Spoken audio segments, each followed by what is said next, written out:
Okay, eto ha, kakabahan na talaga si ano dito, si Congressman Barbers kasi mga vloggers 'no, nagsampa na sila ng kaso matapos akusahan sila na sila daw ay narco vloggers 'no, na may connection di umano 'no sa Pogo at sa DRO. 'Di ba? Alam niyo na 'yon. Naghain na sila ng kasong libel 'no laban kay Congressman Barbers dahil kasi walang basihan ang paratang ng congressman na yan at malaki ang naging epekto nito no, sa kanilang reputasyon at kabuhayan. But anyways, panoorin natin to. Sa konti, doon kayo mag-explain. So, si President Duterte meron siyang sinasabi at gusto ko sabihin sa mga congressmen kasi kailangan nga i-recalibrate at kailangan paalala sila. No? Hindi kayo special, mga trabahante lang kayo sa gobyerno. Kami, may karapatan kaming unahin ang mga pinagagawa ninyo kasi pasweldo kayo ng bayan. So wala dapat natatakot na kahit na sinong Pilipino na mag-criticize sa isang lingkod bayan. No, at saka gusto ko talaga yun kasi may sinasabi kasi nila no, magdemanda ka, Ace. Pero kasi hindi ko na-experience yun nung nagtrabaho kami kay PRRD na short stint ko sa gobyerno. Napakarami ng ibinato sa amin. Pero hindi namin pinakialaman, hindi namin pinatulan. Kasi nga maliwanag sa amin, ramdam na ramdam namin yung kapangyarihan na hawak namin sa mga kamay namin. Konting kembot lang, marami nang pwedeng magandang mangyari sa Pilipino kapag ikaw ay nagsisilbi. At marami namang pwedeng masamang mangyari kapag ikaw ay abusado, arugante, magnanakaw. No? So, sa dinami-dami ng problema ng Pilipinas, ang pinag-aaksayan nyo ng panahon ay ang mga, vloggers, opinion ng mga ordinaryong mamamayan. Diba? So, kasi I don't want to set a dangerous that kind of mindset. No? Although it's true that pwede nyo kaming dalhin sa korte. Pero kasi ang pakiramdam ko, at saka yung saligang batas kasi, nilikha yan bilang proteksyon ng mga ordinaryong mamamayan sa gobyerno. Kasi ang gobyerno ay napaka-powerful. No? Kitang-kita natin ngayon, wini-weaponize ang Kongreso. Kahit ang PNP weaponized. Naramdaman ko yan, nakita ko yung KOJC siege. Napakabigat ng kamay ng gobyernong ito sa ordinaryong mamamayan. Na yung mga karapatan namin na very sacred, no? Nandyan dyan na sa saligang batas, kahit yun tinatanggal ninyo. So, dapat maliwanag sa mga lingkod bayan na hindi niyo dapat pinapatulan ang mga Pilipino. Dapat ang tingin niyo dyan, katulad nung pagtingin namin, nung panahon namin, inaaruga, pinagsisilbihan, minamahal. Hindi yung binababoy ninyo, tinatakot ninyo, pinapaiyak ninyo mga nanay. Diba? So, hindi kayo special Ace Barbers, mga trabahante lang kayo sa gobyerno. And additional is, tignan mo kaming gamitin. Kasi ano mo tayo, wag po tayo magpaka-plastic dito. Wag niyong pagtakpan yung mga mali niyo. Sagutin niyo yung GAA at saka yung BICAM. Wag niyong pagtakpan na ngayon, ang narrative ninyo sa gobyerno, hinagamit niyo pa ang pera ng bayan para siraan kami at para pagtakpan yung kamalian at katarantaduhang ginawa nin sa GAA at BICAM. Kaya kami ngayon, yung inyong nilalatag nyo dito sa harapan, yung naratibo ninyo is fake news. Ano po bang mas fake doon sa mga blanco sa BICAM? Sagutin niyo yan. Kasi kaban ng bayan yan at salduhan ho kayo ng mamamayang Pilipino. Wala ho kayong karapatang iwasan yan. At gawan niyo ng storya, yung katulad namin, at papalabasin niyo kami ang masama. Babalik ako, thinkers are doers. Ganyan kayo mag-isip kasi gawain niyo. Pati ang impeachment ni VP Sara, kating-kati kayong gawin kasi you want to cover up yung mga mali niyo. Yung mga kalokohan ginawa niyo dyan sa BICAM at GAA. Huwag nating tigilan niyo yan. Sagutin niyo ng diretso.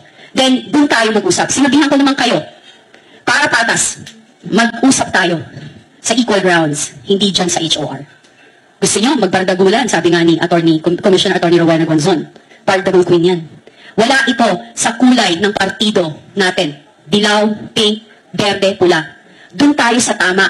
Ang naratibo dapat natin dito bilang mga leader ay para sa ikabubuti ng ating bansa at kapakanan ng mamamayang Pilipino. Salamat po. Okay, katanungan.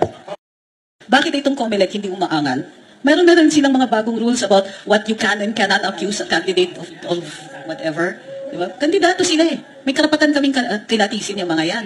Pero ang ginagawa nilang nang aakusan ng fake news, gustong magpatawag sa Kongreso ng hearing on fake news, maliwanag naman para busalan kami. At saka busalan ng busalan ng ordinaryong mamamayan. Kasi nakaka-apekto to ng diskurso. Siyempre, 2 beses na mag-iisip bago ka mag-post. tatlong beses ka mag-iisip kasi baka Comelec na yung kumakatok sa inyo. Di pa nga maliwanag kung ano yung rule, di pa nga na-define kung ano yung fake news. Hirit na sila ng hirit, fake news, fake news, fake news. Magawa sila ng polisiya sa ekutibo tungkol sa fake news. Pero nakakaligtaan nila, paano ninyo pupulisin ng fake news? Hindi nyo pa sinasabi sa amin kung ano yun. Baka nakalimutan ninyo, gagawa kayo ng batas, hindi nyo masabi sa amin. Ano ba yung sinabi namin na peke?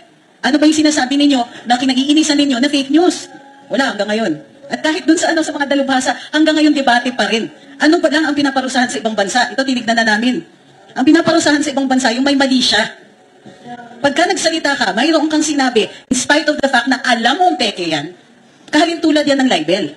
So, yun ang tinitignan. Isa ngayon sa atin, kung ang sinabi mo, nakakapanirang puri, may mali siya, libel yun. May batas tayo sa libel. Pero yung hirit na fake news, talagang hindi nila dinidefine para madali silang magturo. O ito, fake news yan. Pwede nilang isumbong sa sa Comelec. O ito, kung ano-anong sinasabi tungkol sa kandidato, without defining it. Anong ibig sabihin? Violation yan ng due process. Hindi nyo kami pwedeng parusahan kung hindi namin alam na mali yung tinutukoy ninyo. Pero habang hindi nila dinidefine kung ano yung fake news, they get to say, ito fake, ito fake, ito fake. Kung sino yung nakasakit sa kanila, di ba? Sila yung peke. Ganon ang nangyayari ngayon. Miss MJ. Yung napaganda nangyayari ngayon, nagpakita na sila kung sino sila, di ba? Yung mga tumatakbo para sa susunod na eleksyon, itong 2025, pinakita na nila sa atin ng maliwanag kung sino sila. Stupido ako, arrogante ako, bastos ako, abusado ako, di ba? Tungkol dun sa fake news. Alam niyo, ng panahon ni PRRD, kaliwat kanan ng black propaganda sa kanya. Kaliwat kanan ng mga fake news.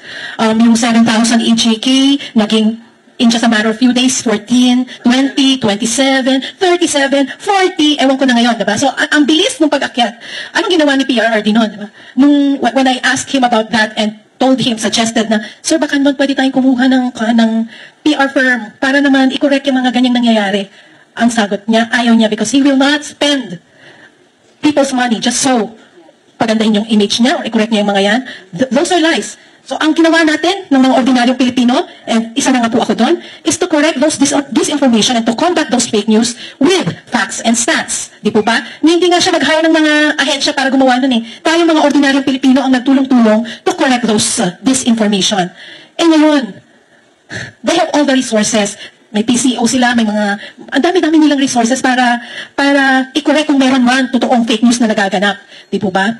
Bakit hindi nila gamitin yon? Bakit kailangang immediately itag ang mga critics as trolls and fake news, diba? At i-regulate ang social media. Diba? Alam natin na ito yung tawag nila, Attorney Trixie, prior restraint. So, kaya kami nag-petition sa Supreme Court because we think na yung ginagawa ngayon sa amin really is to silence us. And, this is very much against freedom of expression. And alam niyo kung bakit napakahalaga ng freedom of expression na to, balikan ko yung tanong niya kanina, bakit kailangan na tayo nagsasalita hindi lang ilan? Kasi pag ito ang nawala, sunod-sunod na yan, yung mga iba pa nating kalayaan, lahat yan mawawala isa-isa. Yun lang. Diba? Sinusubukan ng Pilipino ngayon, yung test na ito, hindi talaga yung mga politiko eh. Kasi ang test sa atin, pwede ba tayong bilhin? Meron ba tayong presyo? May presyo ba yung boto natin? Kasi ang sinasabi nitong mga kurakot na ito sa gobyerno, kayang-kaya namin kayong bilhin. Tatapalan lang namin kayo ng pera. Pera pa natin yun, hindi man lang nila pera yun, di ba? At kayang-kaya namin kayong bilhin. Pwede kayong tumayo at pwede ninyong sabihin, kasi akin na, iboboto kita ulit, ikaw walang kwentang magnanakaw ka na, wala kang ginawa ever na kagandahan para sa probinsya natin, kasi binigyan mo ako ng pera. Or pwede mong sabihin, tumayo ka dyan, kukunin mo yung pera ko ito, at bumoto ka kung sino yung gusto mo. Okay? At saka yung gusto ko rin dagdagan yung sinasabi ni Cathy, kasi yung sinasabi mo, Cathy, di ba, bago ang politiko, tingin ko, kasi tumatakbo ako, di ba? Hindi naman ako politiko. So, huwag na tayo bumoto ng politiko. At saka tingin ko, ang titignan ninyo yung track record, kung anong ginawa niya sa buhay niya. Huwag yung isarado niya yung tenga ninyo, kasi puro magaganda yung mga salita ng mga yan. At tignan niyo kung anong nagawa nila sa buhay nila. Tsaka one other thing, if you read between the lines with Ace Barbers, lagi niyang sinasabi that his purpose is to regulate social media. Let's not kid ourselves. He wants to regulate social media content, not social media. Because if social media, there are already other ways. He will talk to Facebook, he will talk to X, Instagram, whatever. He will talk to the people who could actually do something about it. What he wants to regulate is content. Kasi, for example, he would say, yes, ang laki ng issue niya sa sa mura. Yung inulit-ulit niya dun sa Feb 18 second hearing, yung mura. And he says, paano ba kayo pinalaki ng magulang ninyo? And it's, what he said is a clear indication that Ace Barbers is the most out-of-touch politician ever. Can you imagine, issue sa'yo ang mura? when yun na nga lang ang natitira sa mahihirap, pupunta at pipila. So I asked a waiter, because we were in a room, and then I asked him, sabi ko, kuya, masama ba talaga? Ikaw ba nagmumura? And he said, pag sobrang nagagalit na ako, ma'am, nagmumura na ako. Kasi ang gobyerno ngayon, nangyayari sa yung nanakawin yung PhilHealth, makakamura ka naman talaga. For Ace Barber to have never experienced a situation where he would cuss out of frustration is an indication that he's so out of touch, and he's saying this from a place of privilege.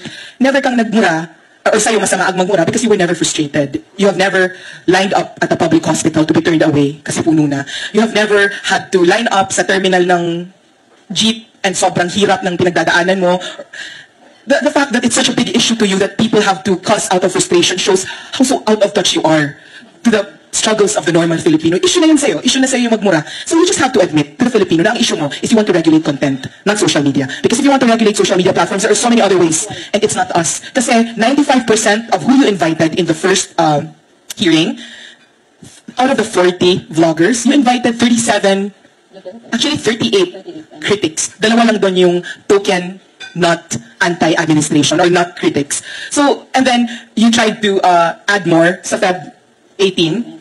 But obviously, people can read between the lines. This was not, the intention was not to, for in aid of legislation, especially because of the timing. It's not as if you could pass legislation for this. Because matatapos na yung 19th Congress, you wanted people to pay for hurting your feelings.